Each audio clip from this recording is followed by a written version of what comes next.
Hello students, আজি আমি অধ্যায় 4 টো ষ্টাৰ্ট কৰিছোঁ। অধ্যায় 4 টো হ'ল কাৰ্বন আৰু তাৰ যৌগ।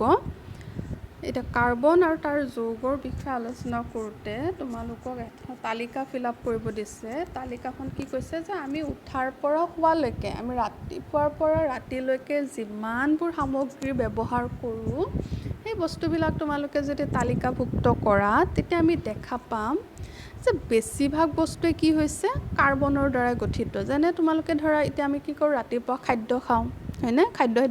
খাদ্যত কি থাকে? বেছিভাগ আমি কি খাওঁ? কাৰ্বহাইড্ৰেট খাওঁ, হয়নে? কাৰ্বহাইড্ৰেটত কি পৰিব? ভাতে খোৱা, ৰুটিয়ে খোৱা, এইবিলাক কি হ'ল? কাৰ্বহাইড্ৰেট খাওঁ, হয়নে? কাৰ্বহাইড্ৰেট মানে কি হয়? তাতেও কি আছে? কাৰ্বন আছে। ধৰক কাপোৰ পিন্ধিছোঁ আমি, যিবিলাক কাপোৰ পিন্ধোঁ সেইবিলাকৰো কিছুমান কি আছে, তাৰ কম্পনেণ্ট হিচাপে কি থাকিব? তাতেও কি থাকে? কাৰ্বন থাকে। কিতাপ, পেঞ্চিলডাল যে ব্যৱহাৰ কৰিছা, তাৰপিছত ধৰা মেডিচিন খাইছা, এই সকলোবিলাকতে কি আছে? কাৰ্বন আছে। তাৰমানে আমি যদি ভালদৰে মন কৰোঁ, আমাৰ চাৰিওকাষে বেছিভাগ বস্তুৱে কি হৈছে? কাৰ্বনৰ দ্বাৰা গঠিত। সেইকাৰণে তোমালোকক ইয়াতে দিছে কাৰ্বন আৰু তাৰ যৌগ। যে কাৰ্বনৰনো এনেকুৱা কি ধৰ্ম আছে সি যে ইমানবিলাক যৌগ গঠন কৰিব পাৰে। যদি আমি চাওঁ বায়ুমণ্ডলত কিন্তু বা ভূপৃষ্ঠ বা বায়ুমণ্ডলত কিন্তু কাৰ্বনৰ পৰিমাণ একেবাৰে কম। যে পৃথিৱীৰ খোলাত কাৰ্বন মাত্ৰ 0.02%হে আছে আৰু বায়ুমণ্ডলত 0.03% আছে। গম পালেনে? যে বায়ুমণ্ডলত বা ভূপৃষ্ঠত কাৰ্বনৰ পৰিমাণ ইমানেই কম যে 0.02 বা 0.03%হে আছে। কিন্তু আমাৰ চাৰিওফালে পৰিৱেশত ইমানবিলাক কাৰ্বন যৌগ আছে আৰু এইটো কিহৰ কাৰণে সম্ভৱ? সেই বিষয়ে আমি ইয়াতে আলোচনা কৰিম। ইয়াৰ আগতে তোমালোকে কি পঢ়িলা? ধাতু আৰু অধাতুত আয়নীয় যৌগৰ বিষয়ে পঢ়িছিলা। মনত আছেনে?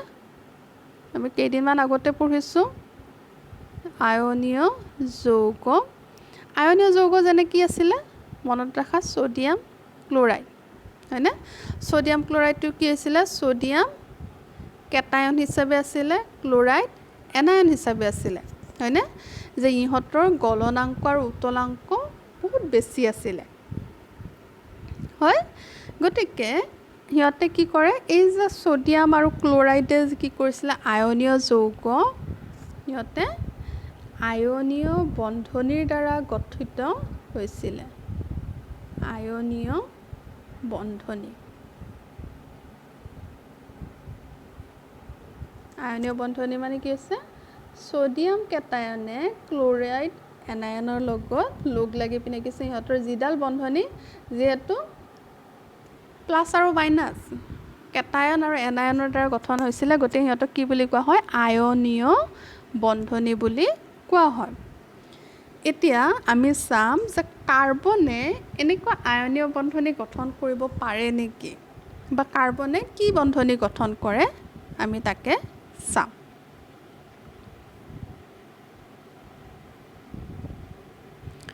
আয়নীয় যৌগবিলাকৰ কথা কৈছে যে আয়নীয় যৌগবিলাকৰ গলনাংক আৰু উতলাংক খুবেই বেছি থাকে আৰু সিহঁতে গলিত অৱস্থাতহে বিদ্যুৎ পৰিবহণ কৰে বুলি আমি আগৰ চেপ্টাৰতে পাইছোঁ।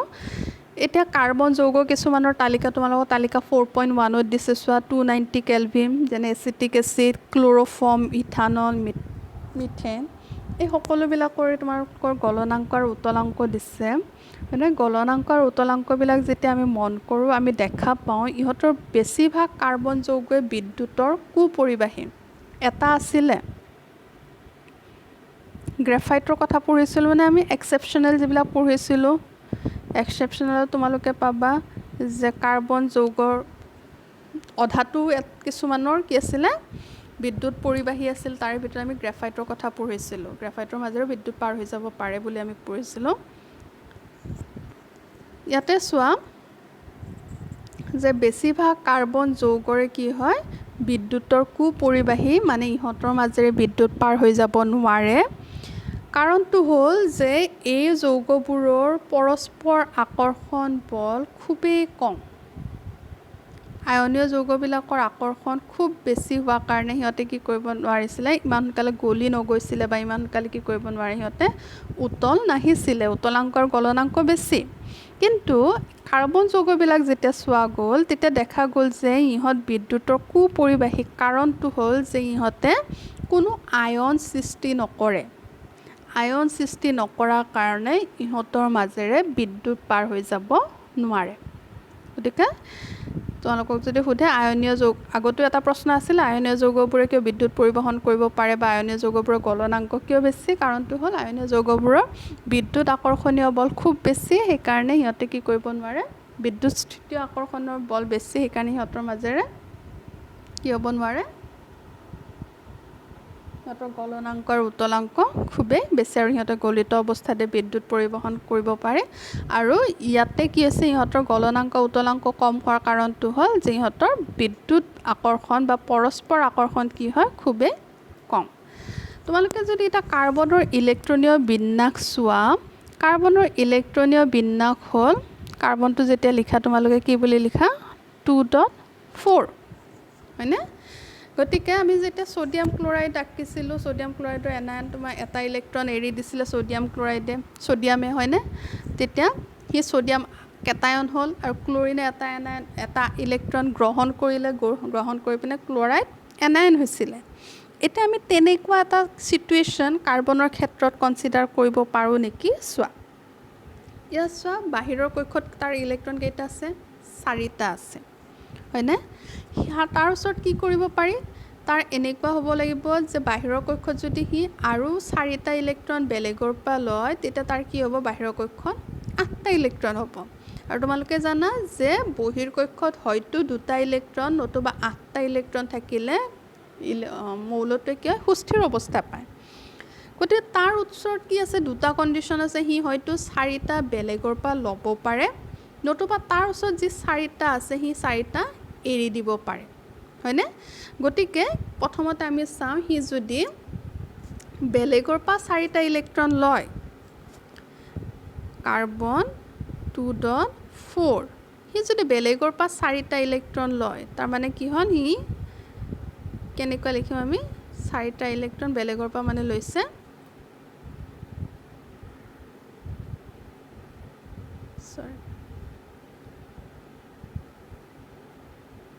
বেলেগৰ পৰা যদি 4টা ইলেক্ট্ৰন লয়, সি তাৰমানে কি আছে, ধাৰত আছে বুলি আমি তেনেকৈ যদি কওঁ যে সি কি কৰিব, এনায়ন গঠন কৰিব। হ'লনে?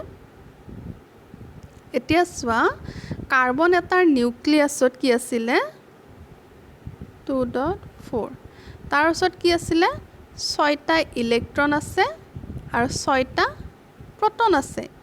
2 4 6, নিউক্লিয়াছটোত কি আছে, 6টা ইলেক্ট্ৰন আছে, 6টা প্ৰটন আছে। যদি সি বেলেগৰ পৰা 4টা ইলেক্ট্ৰন লয় আৰু বেলেগৰ পৰা 4টা ইলেক্ট্ৰন লৈছিলে সি, তেতিয়া কি হ'ব, তাৰ ইয়াতে 6টা আছিলে আৰু বেলেগৰ পৰা ল'লে কি হ'ল, তাৰ ওচৰত 10টা ইলেক্ট্ৰন হ'ল আৰু 6টা প্ৰটন হ'ল। প্ৰটনটো সি বেলেগৰ পৰা লোৱা নাই, সি ইলেক্ট্ৰনহে বেলেগৰ পৰা লৈছে। গতিকে সেইটো কণ্ডিশ্যনত তাৰ কি হ'ল, এইটো কণ্ডিশ্যনত তাৰ কি হৈছে, যেতিয়া বেলেগৰ পৰা 4টা ইলেক্ট্ৰন লয় তেতিয়া তাৰ ওচৰত কি হ'ল, 10টা ইলেক্ট্ৰন হ'ল নিউক্লিয়াছটোত আৰু 6টা প্ৰটন হয়।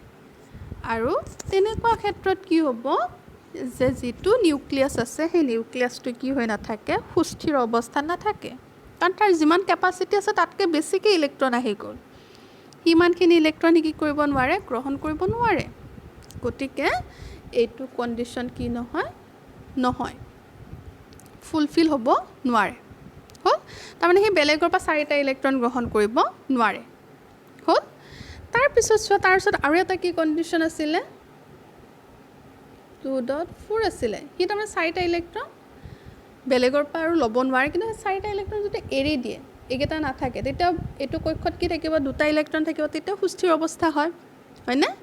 গতিকে তেনেকুৱা ক্ষেত্ৰত চাওঁ, অৰিজিনেলি তাৰ কেইটা আছিলে, 6টা ইলেক্ট্ৰন আছিলে, 6টা প্ৰটন আছিলে। ই যদি 4টা এৰি দিয়ে তেতিয়া তাৰ ওচৰত কেইটা ইলেক্ট্ৰন থাকিলে, 2টা ইলেক্ট্ৰন থাকিলে আৰু প্ৰটন কেইটা থাকিলে, 6টা প্ৰটন। এইটো সম্ভৱপৰ নহয় যেতিয়া কেটায়ন গঠন কৰে যদি কেটায়ন গঠন কৰিলে কি হয় তাৰ ওচৰত দুটা ইলেক্ট্ৰন আৰু ছটা প্ৰটন থাকে তেতিয়া কি নহয় কাৰ্বন পৰমাণুটো সুস্থিৰ অৱস্থাত নাথাকে তাৰ মানে আমি কি বুজি পালো যে হি কেটায়ন বা এনায়ন গঠন কৰিব নোৱাৰে আয়ন গঠন কৰিব নোৱাৰে গতিকে সিহঁতে কি কৰিব পাৰে সিহঁতে এই যে ইলেক্ট্ৰন আছিলে ইলেক্ট্ৰনবিলাক কি কৰিব লাগিব সিহঁতে বেলেগৰ পৰা ভাগ বতৰাহে কৰিব পাৰিব যেনেকৈ ধৰা ইয়াতে কি আছিলে 4টা ইলেক্ট্ৰন আছিলে হয়নে আৰু হি বেলেগৰ পৰা 4টা হি শ্বেয়াৰ কৰি ল'ব ভাগিদাৰ কৰি ল'ব বেলেগ এটা মৌলৰ পৰা ইলেক্ট্ৰনৰ ভাগ বতৰা কৰিব কিন্তু হি গোটেইটো এৰি দিব নোৱাৰে বা বেলেগৰ পৰা একেলগে 4টা ল'ব নোৱাৰে আৰু যেতিয়া ইলেক্ট্ৰন ভাগ বতৰা কৰা হয় ভাগ বতৰা কৰি যেতিয়া এটা বন্ধন গঠন হয় তেতিয়া সেইটো বন্ধনক কি বুলি কোৱা হয় সহযোজী আগৰটোক আয়নীয় বন্ধনী কিয় কৈছিলে কাৰণ আয়ন গঠন হৈছিলে ইয়াতে সহযোজী তাৰমানে কি সমান সমান কি কৰিব ইলেক্ট্ৰন শ্বেয়াৰ কৰিব ভাগ বতৰা কৰিব আৰু সেইটো বুজাবৰ কাৰণে ফাৰ্ষ্টতে তোমালোকক কেইটামান বেলেগ বেলেগ অণুৰ গঠন আগতে দেখাই দিছে দেখাই দি পিনে পিছতহে তোমালোকৰ ইলেক্ট্ৰনৰ কথা দিছে যে ফাৰ্ষ্টতে এটা এক্সাম্পল দিছে হাইড্ৰজেন অণু কেনেকৈ গঠন হয়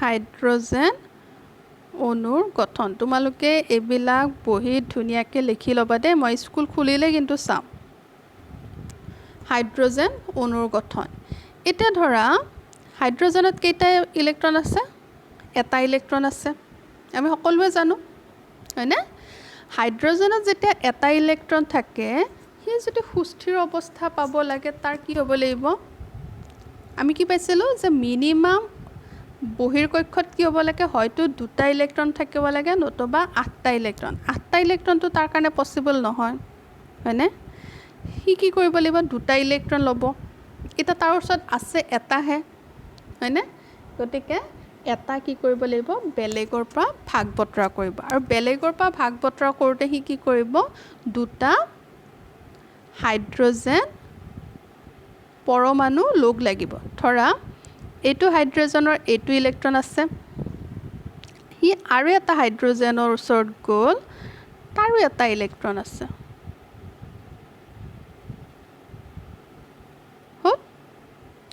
এতিয়া এই হাইড্ৰজেনটো কি কৰিব এই হাইড্ৰজেনৰ ইলেক্ট্ৰনটো লৈ লোৱাৰ পিছত চোৱা ইয়াতে হাইড্ৰজেনটোৰ দুটা ইলেক্ট্ৰন হ'ল গতিকে সি কি হ'ল বেলেঞ্চ হৈ গ'ল সি সুস্থিৰ অৱস্থা পালে আকৌ এইটো হাইড্ৰজেনৰ চোৱা তাৰ নিজাকৈ কি আছিলে এইটো ইলেক্ট্ৰনহে আছিলে হয়নে সি যদি এই হাইড্ৰজেনৰ পৰা এইটো ইলেক্ট্ৰন লয় তেতিয়াও সি কি হ'ল সুস্থিৰ অৱস্থা পাব তাৰমানে দুয়োটা হাইড্ৰজেনে তাহাঁতৰ নিজা নিজা ইলেক্ট্ৰনটো যেতিয়া ভাগ বতৰা কৰিছে ভাগ বতৰা কৰোঁতে সিহঁতে কি পালে সুস্থিৰ অৱস্থা পালে তেনেকৈ হাইড্ৰজেন অণু গঠন হয় যিহেতু আমি কি দেখা পালোঁ ইলেক্ট্ৰন কেইটা আছে ইয়াতে দুটা আছে হয়নে এক জোৰ আছে গতিকে আমি বন্ধনী যেতিয়া লিখিম তেনেকৈ আমি এনেকৈও বন্ধনী লিখিম হাইড্ৰজেন অণুৰ গঠন যদি তোমালোকক চিত্ৰ সহকাৰে বুজাব লাগে তেনেহ'লে তোমালোকে হাইড্ৰজেনটো তেনেকৈ লিখিব পাৰা বুজি পালা হাইড্ৰজেন নেক্সটটো চোৱা এতিয়া আমি এইটো তোমালোকক দিয়ে দিছে চোৱা হ'ল ভাগ বতৰা কৰা ইলেক্ট্ৰনটো দেখাই দিছে এইখিনি হ'ল এতিয়া তোমালোকক ক্লৰিনৰ কথা কৈছে ক্লৰিনটো তোমালোকে আঁকিব পাৰা নে নোৱাৰা সেইটো সুধিছে ক্লৰিন অণু গঠন পাৰিবা তোমালোকে কিয় নোৱাৰিবা ক্লৰিনৰ গঠন এনেকৈ হেডিংটো দিলা এটা ক্লৰিন লিখা ক্লৰিনৰ পাৰমাণৱিক সংখ্যা কিমান 17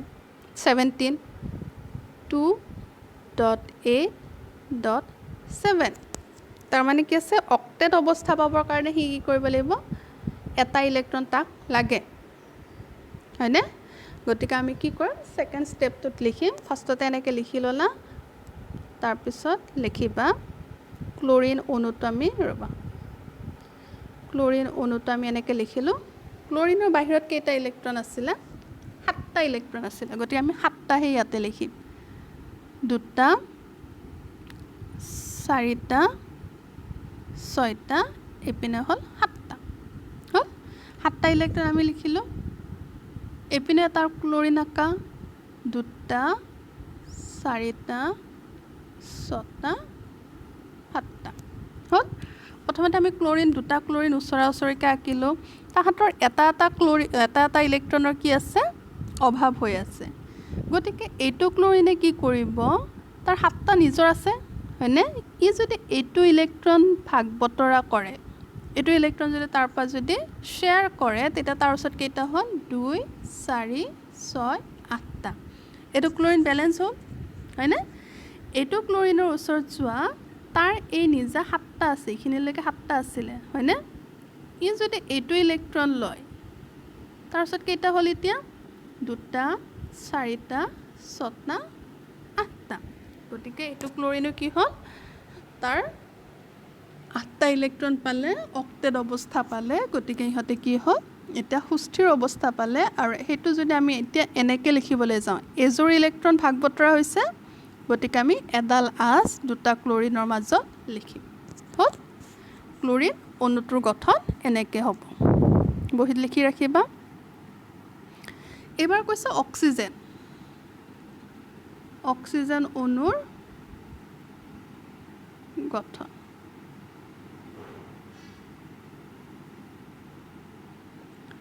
অক্সিজেনটো কি আছিলে তাৰ হ'ব 8 পাৰমাণৱিক সংখ্যা তাৰমানে কি হ'ব ইলেক্ট্ৰনিক বিন্যাসটো এনেকুৱা হ'ব 2.6 তাৰমানে বাহিৰৰ কক্ষত কেইটা আছে 6টা ইলেক্ট্ৰন আছে তাক আৰু কেইটা লাগে 2টা ইলেক্ট্ৰন লাগে হ'ল এতিয়া এবাৰ ভালকৈ চাবা প্ৰথমতে আমি কি কৰিলোঁ অক্সিজেন লিখিলোঁ তাৰ কেইটা ইলেক্ট্ৰন আছে বাহিৰত 6টা আছে 4টা 5টা 6টা মই একো কৰা নাই মই ইয়াতে খালি অক্সিজেনটোৰ 6টা ইলেক্ট্ৰন আছে বাহিৰৰ কক্ষত আৰু সেই 6টা ইলেক্ট্ৰন লিখিছোঁ ইয়াতো ঠিক তেনেদৰে আৰু এটা অক্সিজেন আঁকা 2টা 4টা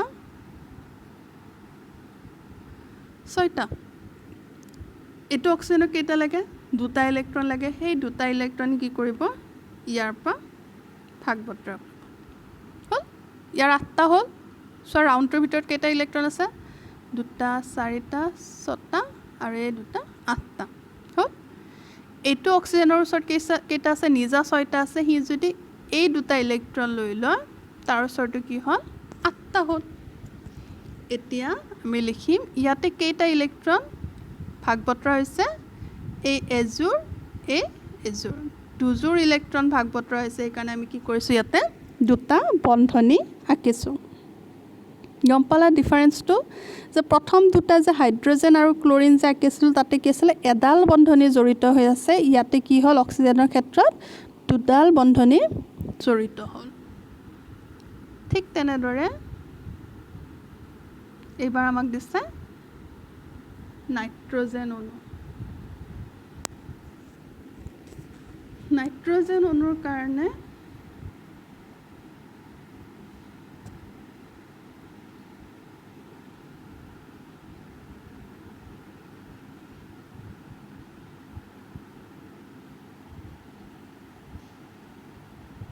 নাইট্ৰজেন অণুৰ গঠন নাইট্ৰজেনৰ কেইটা আছে নাইট্ৰজেনৰ পাৰমাণৱিক বিন্যাস 2.5 বাহিৰৰ কক্ষত কেইটা আছে 5টা আছে 8টা ইলেক্ট্ৰন হ'বৰ কাৰণে তাৰ ওচৰত কেইটা ইলেক্ট্ৰন কম আছে 3টা সেইটো মনত ৰাখিবা হ'ল নেক্সট আঁকা আমাৰ নাইট্ৰজেন 2টা নাইট্ৰজেন ওচৰা ওচৰিকৈ আঁকিলোঁ হয়নে তাৰ ওচৰত কেইটা ইলেক্ট্ৰন আছে 5টা এই 3টা আমি এনেকৈ আঁকিছোঁ ইয়াৰো কেনেকৈ 3টা ওচৰা ওচৰিকৈ পাতিলোঁ এজোৰ ওপৰত পাতিছোঁ হ'ল এতিয়া তাক কেইটা এইটো নাইট্ৰজেনৰ কেইটা ইলেক্ট্ৰন লাগে 3টা লাগে হয়নে 5টা আছে গতিকে সি কি কৰিব এই যে ওচৰৰ 3টা আছে এই 3টা সি কি কৰিলে ভাগ বতৰা কৰিলে ইয়াৰো নিজা 5টা আছে ইয়াকো 3টা লাগে গতিকে ইউ কি কৰিব এইকেইটা ল'ব তাৰ পিছত এতিয়া চোৱা দুটা নাইট্ৰজেন আকিলে এবাৰ কেইটা ইলেক্ট্ৰন ভাগ বতৰা হৈছে এযোৰ দুযোৰ তিনিযোৰ তাৰমানে তিনি বন্ধনী গতিকে নাইট্ৰজেনটো কি হ'ল ত্ৰিবন্ধনী হ'ল আৰু এটা দিছে এবাৰ এমোনিয়া আকিব দিছে NH3 গঠন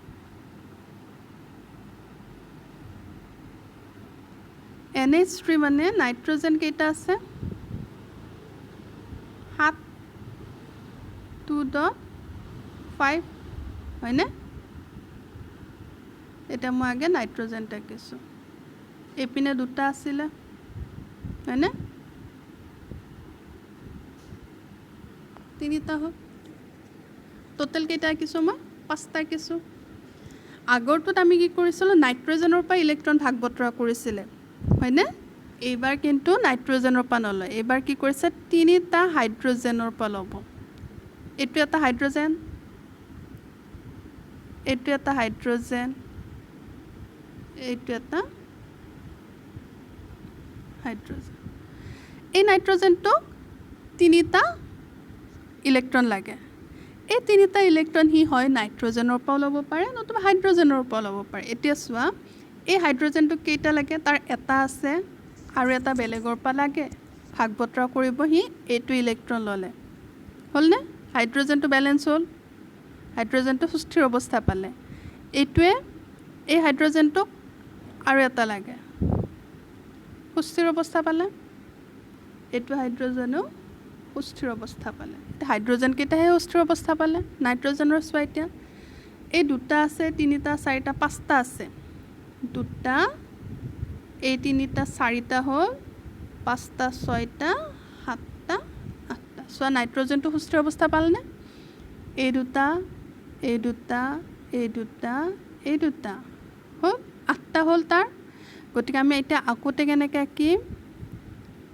নাইট্ৰজেনে ইয়াতে ভাগ বতৰা কৰিছে গতিকে এযোৰ ইলেক্ট্ৰন ভাগ বতৰা কৰিছে গতিকে মই তেনেকৈ লিখিছোঁ ইয়াতে এযোৰ ইলেক্ট্ৰন ভাগ বতৰা হৈছে ইয়াতে এযোৰ ইলেক্ট্ৰন ভাগ বতৰা হৈছে গতিকে NH3টো কেনেকৈ লিখিম আমি এনেকৈ লিখিম এই দুটা ভাগ বতৰা হোৱা নাই কিন্তু এইকেইটা আমি হয়তো এনেকৈও লিখি থ'ব পাৰা বা নিলিখিলেও কথা নাই হ'ল NH3 গঠন আৰু কিবা দিছে এবাৰ CH4 দিছে CH4 আগতে আমি কি দেখা পালোঁ যে কাৰ্বনৰ 4টা ইলেক্ট্ৰন হি বেলেগৰ পৰা ভাগ বতৰা কৰে হয়নে এতিয়া চোৱা কাৰ্বনৰ বাহিৰৰ কক্ষত কেইটা ইলেক্ট্ৰন থাকে 4টা থাকে হ'ল কাৰ্বনৰ 4টা আঁকিলোঁ মনত আছেনে কাৰ্বন 2.4 বাহিৰৰ কক্ষত কেইটা আছে 4টা ইলেক্ট্ৰন আছে 4টা মই আঁকি লৈছোঁ এটা হাইড্ৰজেন 4টা আছে হাইড্ৰজেন 4টা আঁকা হাইড্ৰজেনৰ এটা ইলেক্ট্ৰন এইটো হাইড্ৰজেনৰ এটা ইলেক্ট্ৰন এইটো হাইড্ৰজেনৰ এটা ইলেক্ট্ৰন এইটো হাইড্ৰজেনৰ এটা ইলেক্ট্ৰন ভালকৈ আঁকি দিছোঁ